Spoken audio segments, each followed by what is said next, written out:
In a world where oppression sought to silence an entire race, one man dared to dream of a future where black people could rise with pride, strength, and unity.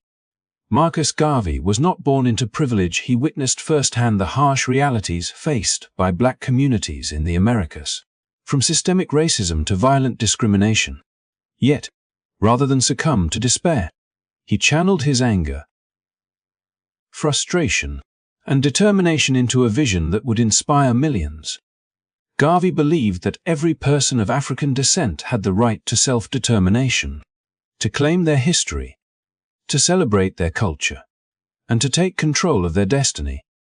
Imagine walking the streets of early 20th century Harlem or the Caribbean, hearing the echoes of injustice, and yet finding hope in the words of a man who refused to accept the status quo. Garvey's message was simple but powerful. Black people, united and empowered, could reshape their world. He spoke not as a distant leader, but as one of them, a voice that resonated deeply with the struggles and aspirations of his people. Through his speeches, writings, and tireless organizing, Garvey planted the seeds of a movement that would encourage black communities to reclaim their dignity, build economic independence, and dream of a liberated future. His vision was not limited to words. It was a call to action, a rallying cry for unity, pride, and self-reliance. Today, we begin the story of Marcus Garvey, a man whose ideas challenged the world and ignited hope across continents. If you are ready to uncover a tale of courage, betrayal, and the enduring power of a dream, make sure to hit that like button, share this video, and subscribe to our channel for more inspiring stories. Let us dive into the remarkable journey of the man who refused to let his people remain invisible. By the time Marcus Garvey arrived in the United States, the stark reality of racial violence had become impossible to ignore, and nothing crystallized his purpose more than the horrific events of July 2nd, 1917.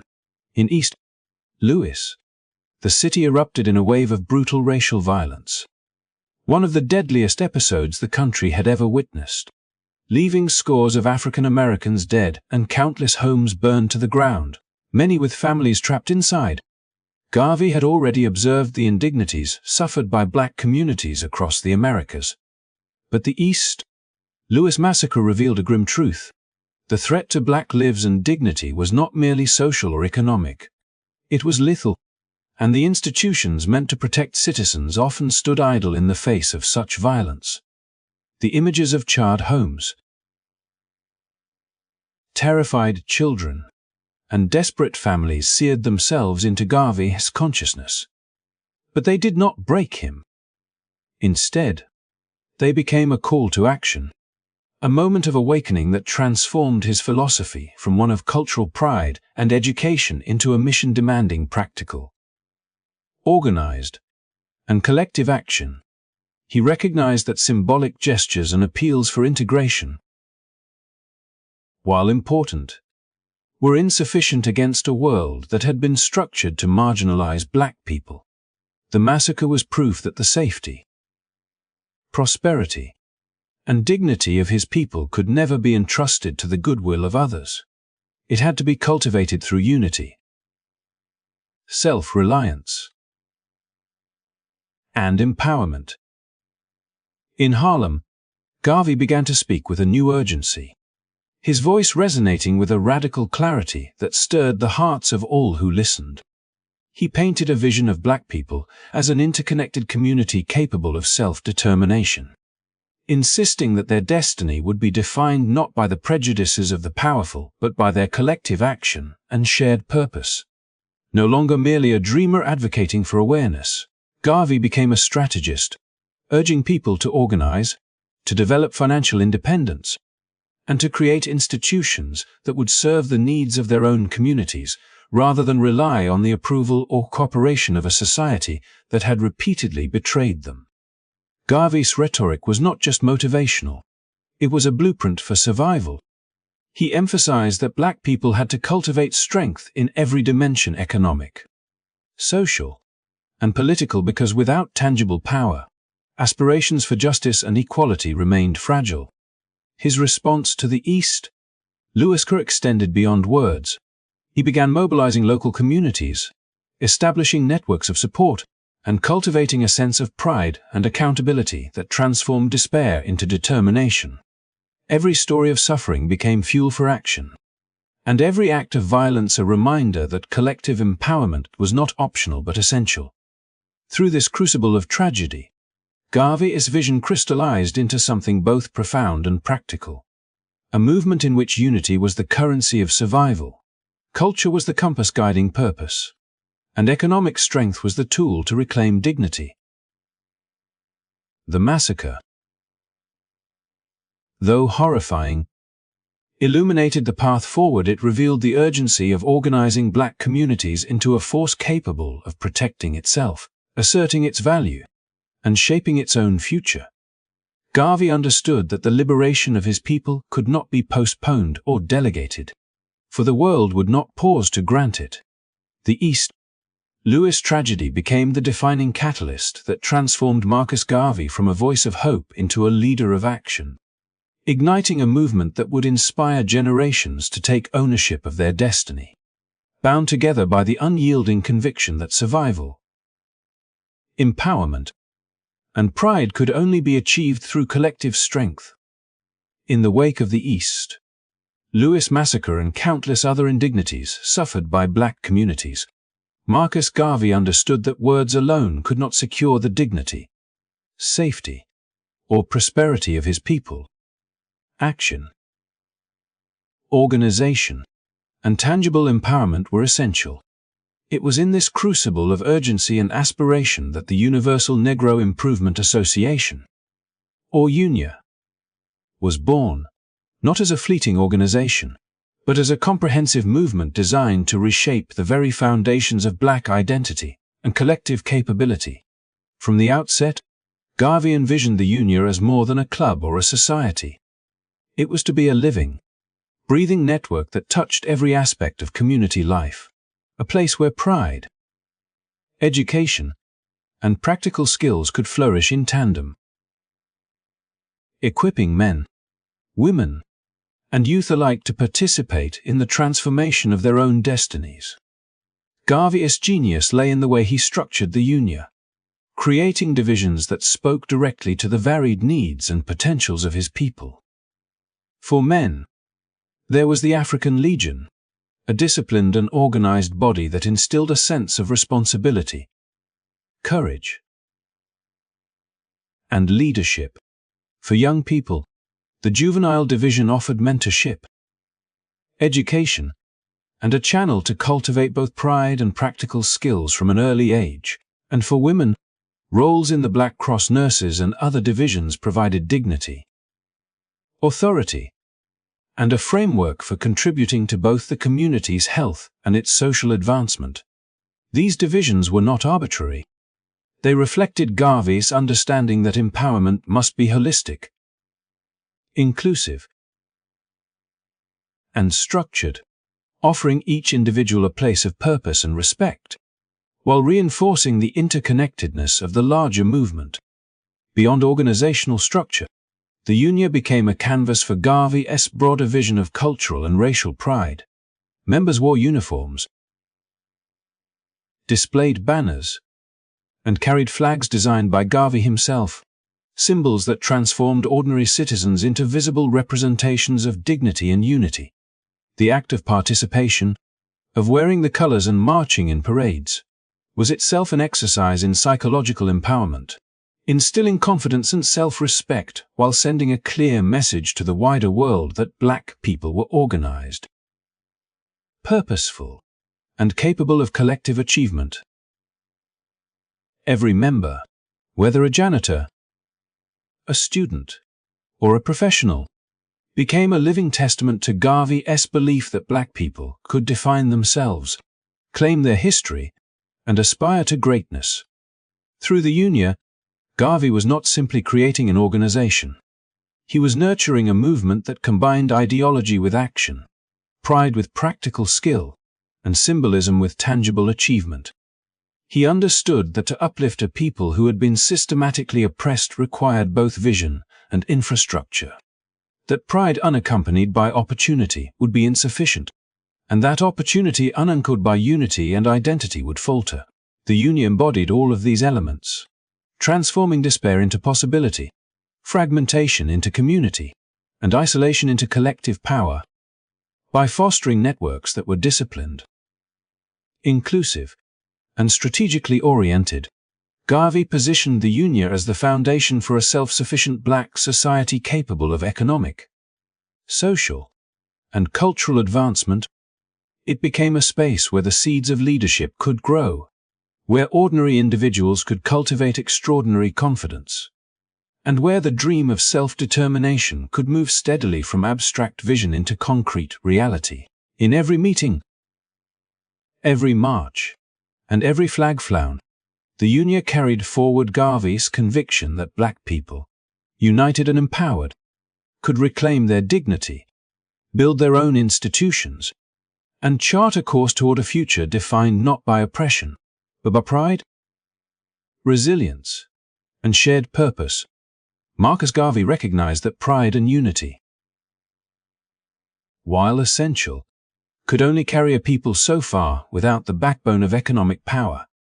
And he understood that true independence for black communities demanded control over wealth, resources, and institutions. From the very inception of the UNIA, he sought to weave financial self-sufficiency into the fabric of the movement, not as an abstract goal, but as a practical tool for empowerment, influence, and the assertion of human dignity.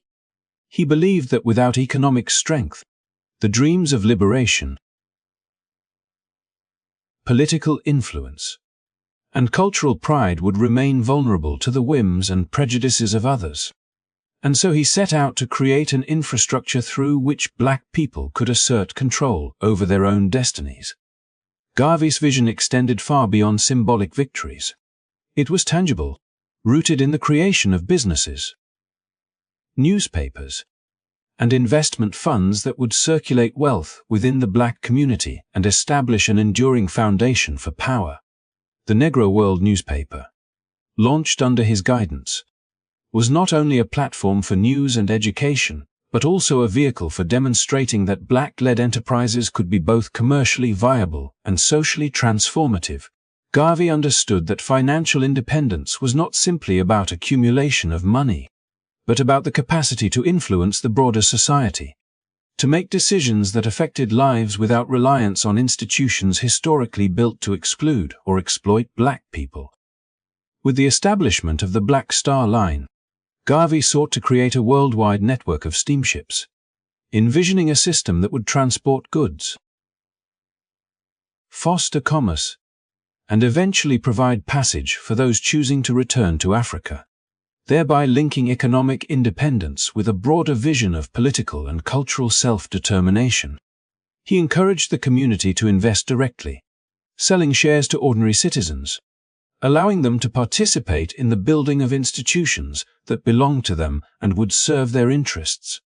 This approach instilled both a sense of ownership and responsibility, reinforcing the idea that collective economic action was inseparable from the pursuit of collective dignity and autonomy. Garvey emphasized that every division of the UNIA could contribute to this growing economic ecosystem, that disciplined organization and shared purpose could turn small investments into significant power, and that the disciplined circulation of wealth within the community would translate into influence in broader social and political spheres. He taught that financial independence was a tool not merely for survival but for the assertion of identity, a means to fund education, businesses, cultural projects, and initiatives that reinforced pride and self-determination. Through these efforts, black communities could control their own institutions, their own narratives, and their own opportunities, gradually shifting the balance of power toward those who had long been denied it. Even as obstacles mounted from systemic racism to sabotage from both within and outside the movement, Garvey remained unwavering in his belief that economic empowerment was non-negotiable. Each enterprise, from laundries to shipping lines, was a step toward demonstrating that black people could manage wealth, govern responsibly, and build infrastructure that was by, for, and of their own communities. His vision of financial independence was inseparable from his broader mission. It was the engine that could drive social cohesion, cultural revival, and political leverage, ensuring that the dream of a self-reliant, dignified, and empowered black nation would not remain a distant hope, but a reality grounded in the tangible power of collective economic action. For Marcus Garvey, the struggle for black empowerment extended far beyond political and economic independence. It was deeply intertwined with the reclamation of identity, heritage, and self-respect. He understood that centuries of oppression had not only deprived black people of opportunity, but had also clouded their perception of themselves, leaving many unable to see the beauty, strength, and achievement embedded within their own lineage. Garvey set out to change that by encouraging a profound and unapologetic embrace of African heritage, reminding his followers that their history was not a narrative beginning with slavery, but a story that stretched back to civilizations of remarkable innovation, culture, and power. In his speeches, writings, and personal interactions, he repeatedly emphasized that to achieve collective self-determination, one first had to see oneself clearly and with pride, to recognize that the dignity of a people is inseparable from their acknowledgement of past triumphs.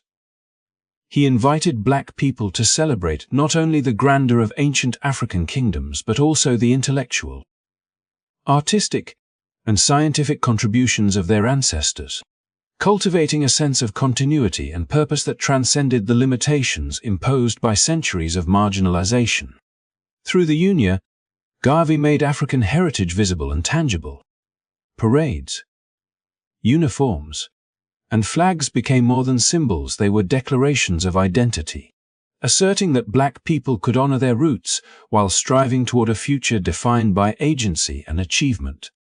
These visible expressions of pride were reinforced by educational initiatives, newspapers, and lectures that showcased the accomplishments of Africans and the African diaspora, cultivating knowledge that inspired both respect for the past and confidence in the present.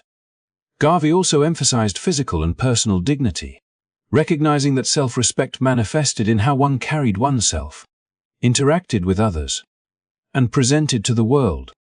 He encouraged his followers to recognize beauty in their own features, to stand and to refuse the internalization of the demeaning narratives propagated by a society long invested in diminishing them.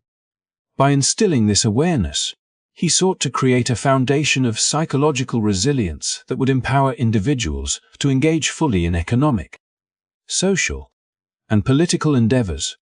In this way, pride in heritage became inseparable from practical self-empowerment, and identity itself became a tool for collective liberation. Beyond individual affirmation, Garvey's focus on African heritage served as a unifying force, forging connections among people dispersed across continents and oppressed by systems intent on division. By understanding their shared history and embracing a collective cultural memory, black communities could perceive themselves as part of a global lineage, one capable of renewal and accomplishment, and no longer constrained by imposed inferiority. The UNIA became a vehicle for this vision, combining celebration, education, and organization to transform abstract pride into actionable strength, bridging past and present to envision a future in which black people could stand confidently on the world stage.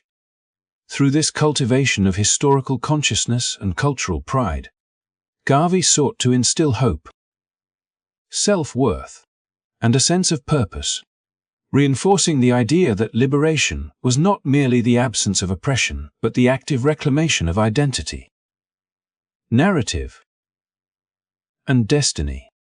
By encouraging black people to honor their ancestors, recognize their own achievements, and celebrate the beauty inherent in their lineage, he laid the groundwork for a movement that connected economic empowerment, social organization, and cultural affirmation into a coherent, inspiring vision of self-determination and global significance. In Garvey's philosophy, knowing one's history and embracing one's heritage were not optional, they were essential steps toward the realization of a victorious, self-possessed black nation. Marcus Garvey's vision of a self-reliant and empowered black nation extended naturally into the realm of commerce and transportation, culminating in the creation of the Black Star Line, a fleet of steamships that embodied both practical ambition and symbolic significance. For Garvey, the ships were more than vessels for moving goods or people. They represented a tangible bridge between the African diaspora and the continent of their ancestors, a way to physically and economically reconnect black communities to their historical homeland. The Black Star Line was conceived as a tool for both logistical and ideological purposes. It would transport African Americans and Afro-Caribbeans seeking a return to Africa. It would enable trade and commerce within black-owned enterprises, and it would generate resources to sustain and expand the activities of the Universal Negro Improvement Association. Garvey's meticulous vision imagined a self-contained ecosystem, where ownership and management of critical infrastructure like shipping lines would translate into power, independence, and respect on a global scale.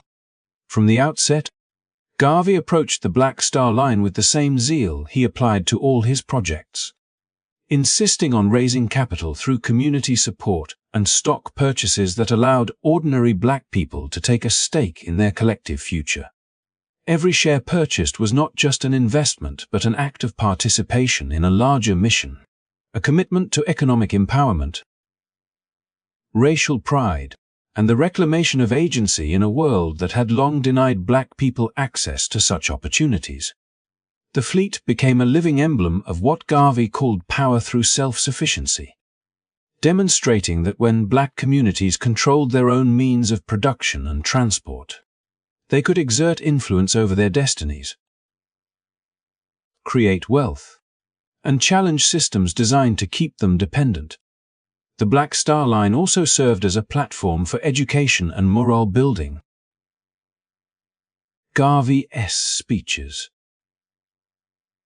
printed materials, and public events tied directly to the fleet's progress, turning each ship acquisition, each voyage, and each stock sale into a lesson in discipline, organization, and collective responsibility.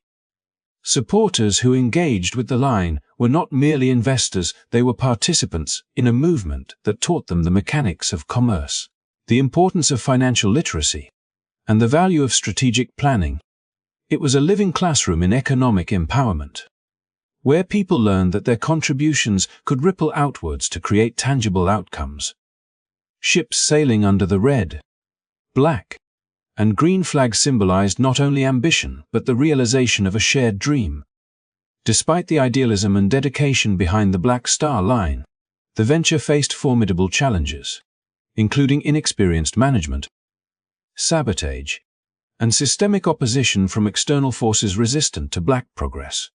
Yet even in the face of setbacks, the significance of the Black Star Line went beyond profits or losses. It became a narrative of possibility, a declaration that black people could undertake ambitious enterprises on a scale previously imagined only by others. The ships themselves, flying the UNIA flag, were a visible assertion of dignity, reminding both black and white communities that the movement was organized, empowered, and capable of action. Through the Black Star Line, Garvey demonstrated that economic infrastructure could be intertwined with social and political empowerment, showing that wealth creation, community organization, and identity affirmation were mutually reinforcing. The line was both a literal and symbolic vessel for the return to Africa, a representation of the interconnectedness of pride, enterprise, and liberation. It underscored Garvey's belief that achieving power required practical steps as well as ideological vision, and that the reclamation of African heritage, Financial independence and collective unity were inseparable components of a victorious black nation. Each ship that left port carried with it not only passengers or cargo but a powerful message. The future of black people depended on their willingness to invest in themselves, to build their institutions, and to chart their own course toward freedom and global significance. Even the most visionary endeavors are vulnerable to the unpredictable complexities of human error. Sabotage and systemic opposition, and the Black Star Line, despite its inspiring mission and the fervent dedication of Marcus Garvey, was no exception to this rule. From the moment the fleet set sail, it became apparent that operating a network of steamships required a level of managerial expertise that the organization struggled to provide. Garvey, though brilliant in conceptualizing the Black Star Line as both a practical and symbolic instrument for black empowerment, had to rely on managers and officers whose experience in shipping and finance was limited at best. These gaps in expertise translated into operational difficulties, with ships delayed, mismanaged, or even unfit for extended voyages, creating tension among investors who had placed their faith, resources, and hopes into the movement, as if in direct opposition to the dreams of a united and empowered black community. Sabotage emerged as another formidable obstacle. Some of these disruptions came from external actors, individuals and groups with vested interests in maintaining the status quo, resisting the notion of black economic independence and global presence. The cargo of ships was sometimes deliberately damaged, machinery tampered with, and sailing schedules interfered with, all orchestrated to diminish confidence in the line and erode the movement's credibility. Yet internal challenges proved equally devastating, as mismanagement and corruption within the ranks began to surface. Funds were sometimes misallocated or redirected to cover unforeseen losses, and a lack of accountability in handling such crises compounded the strain on the organization's financial stability. Every setback in the Black Star Line was not merely a logistical or financial problem, it became a symbolic blow, threatening the perception of self-reliance and competence that Garvey had spent years cultivating. Despite these hardships, Garvey's unwavering commitment to the principles behind the Black Star Line ensured that the venture remained more than just a series of failed transactions. Each misstep became a lesson in resilience, highlighting the immense challenges of turning a collective vision into practical reality under conditions of intense scrutiny and opposition. Members of the Universal Negro Improvement Association continued to support the fleet, drawing pride from their identification with an enterprise that boldly claimed space for black agency in a world designed to marginalize them.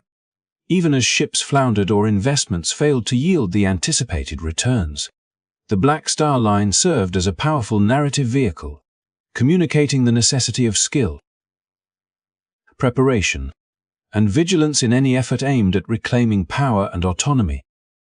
The combination of internal mismanagement and external interference ultimately tested the faith of the Black Star Line's supporters. And while financial success proved elusive, the enduring legacy of the project lay in its demonstration of ambition, unity, and self-determination. Garvey's dream transcended the operational difficulties of individual ships. It illuminated the broader imperative that economic independence and political empowerment require sustained effort, strategic planning, and collective responsibility.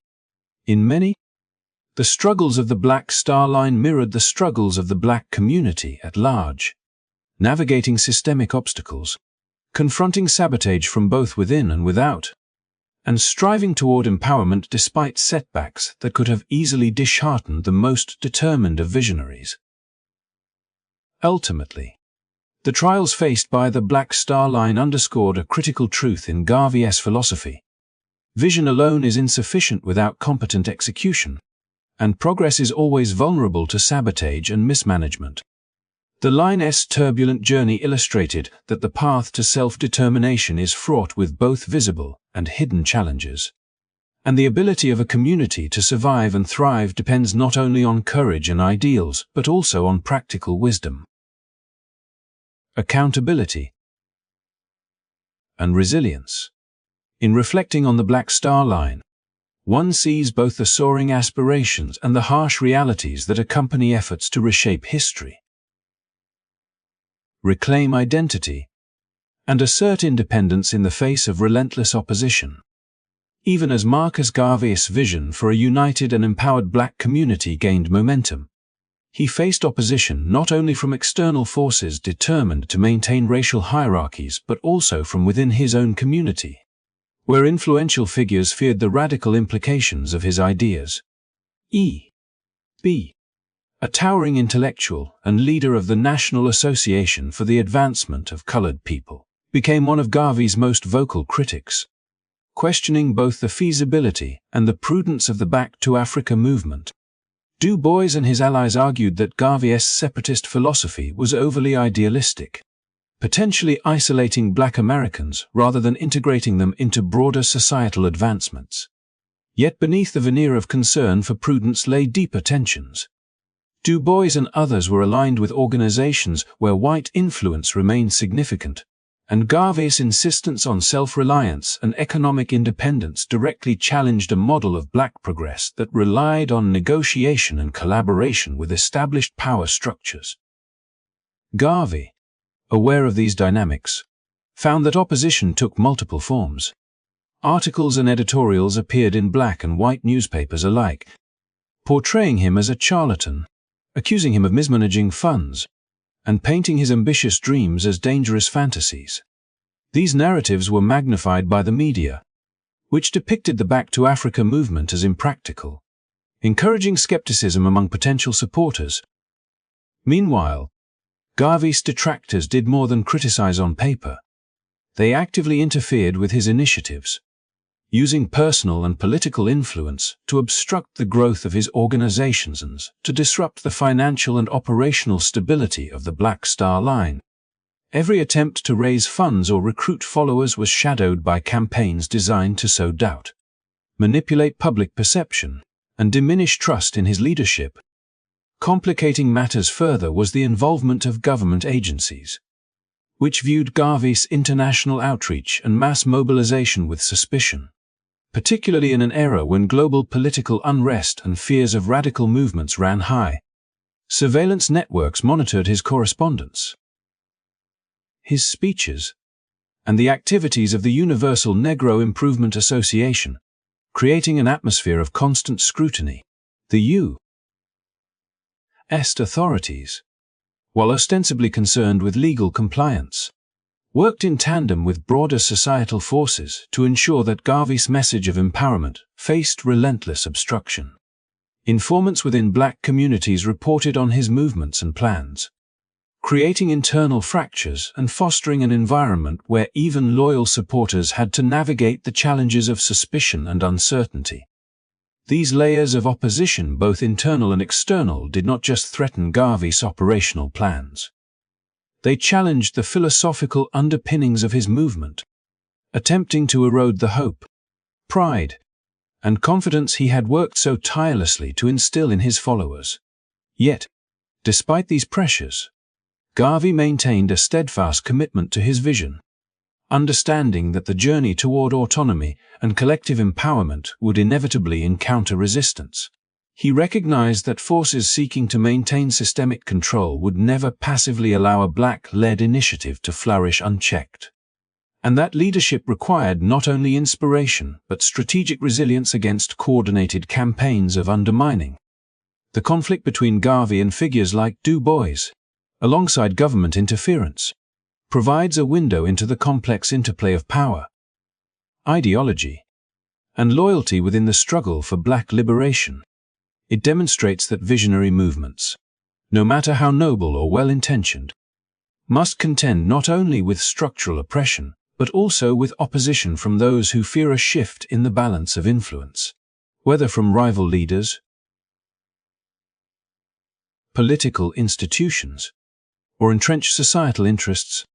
Garvey's experience reveals the intricate dynamics of leadership, the persistence required to advance ambitious social programs, and the necessity of navigating opposition with both courage and wisdom. illustrating that the path toward justice and self-determination is never straightforward, but often shaped by the interplay of ambition, envy, and strategic resistance.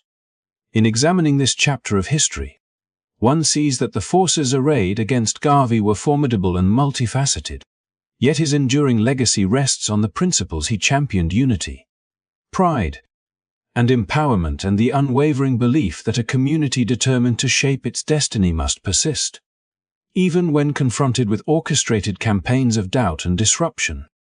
Marcus Garvey's vision of a black-led migration to Africa represented the pinnacle of his dreams for self-determination, a tangible effort to reclaim a homeland where black people could thrive free from oppression. Yet this vision collided with a labyrinth of political intrigue, international ambitions, and deliberate obstruction that would test the limits of his resolve. The plan to resettle black Americans in Liberia was meticulously conceived, with Garvey and the Universal Negro Improvement Association laying the groundwork to ensure that the first settlers arrived with the necessary skills, capital, and organizational structure to establish a sustainable community. He understood that the success of this migration depended not only on the willingness of black Americans to participate, but also on careful coordination with Liberian officials who would host them, creating a partnership based on mutual benefit and respect. Initial negotiations with Liberia had been promising. The government welcomed the initiative, providing invitations for UNIA representatives to establish headquarters and engage directly with key figures in governance, including the president, signaling a rare alignment of shared goals across continents. However, this promising start was immediately threatened by a complex interplay of domestic and international actors whose interests clashed with the empowerment of Garvey's community. E.B. Du Bois and his associates, operating within the NAP and holding significant influence among both black elites and allied white institutions, actively sought to undermine the migration plan. They framed Garvey's Back to Africa strategy as impractical and dangerous, using their networks to question the legitimacy of the initiative and discourage potential participants. Their opposition was not merely rhetorical.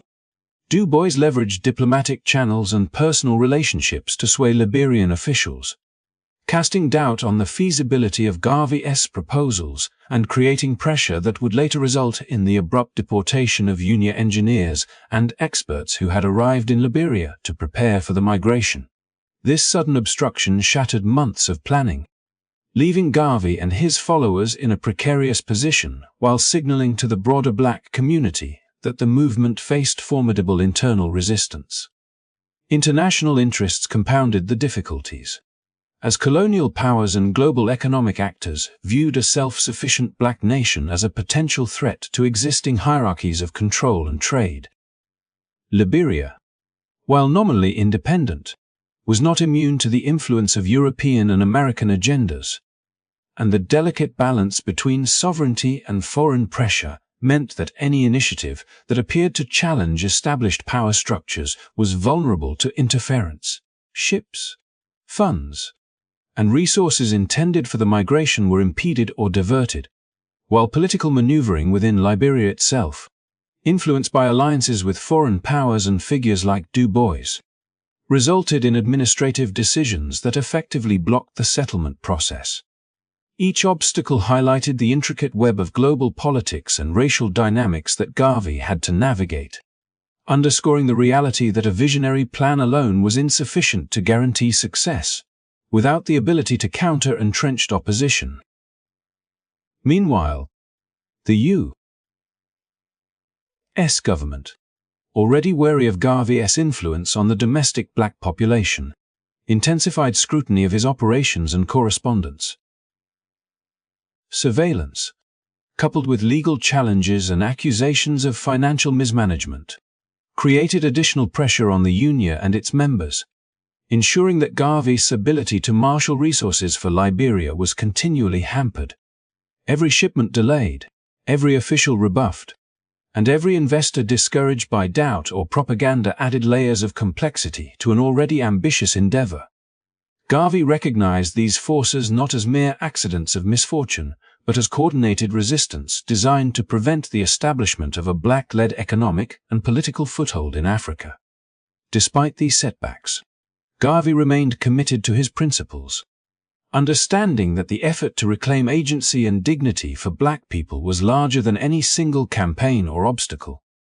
The thwarted migration to Liberia illustrated both the fragility of pioneering projects under hostile conditions and the resilience required to pursue justice against coordinated opposition, revealing a chapter in history where vision clashed with systemic resistance, yet left a legacy of determination, strategy, and unwavering belief in the potential for collective empowerment.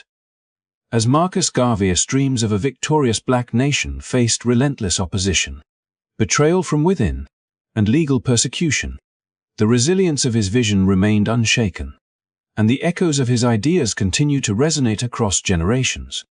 Garvey's journey was never easy. The very people he sought to empower sometimes undermined his efforts, whether out of fear, differing philosophies, or allegiance to systems that had long held power over black communities.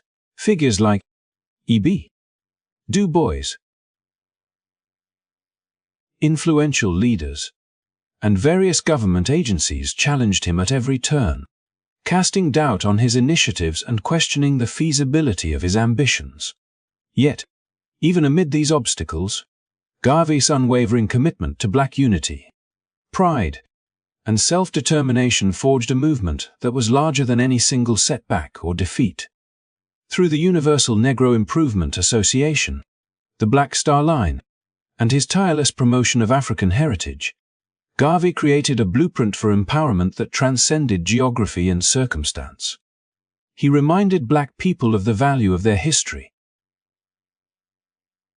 their achievements, and the beauty inherent in their identity, offering a sense of purpose and pride that could not be legislated away or suppressed by detractors, even when the Black Star Line failed to meet its intended goals due to sabotage, mismanagement, and outside interference.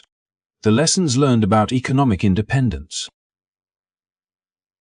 collective action, and community organization continued to inspire generations to come. Garvey's insistence on self-reliance and the reclamation of agency planted the seeds for civil rights advocacy, Pan-Africanism, and movements for black economic empowerment around the world. The story of Garvey is not only a chronicle of struggle and adversity, but also a testament to the enduring power of vision and the human spirit. His life reminds us that progress is rarely linear and that every transformative idea faces resistance from both external forces and internal skepticism.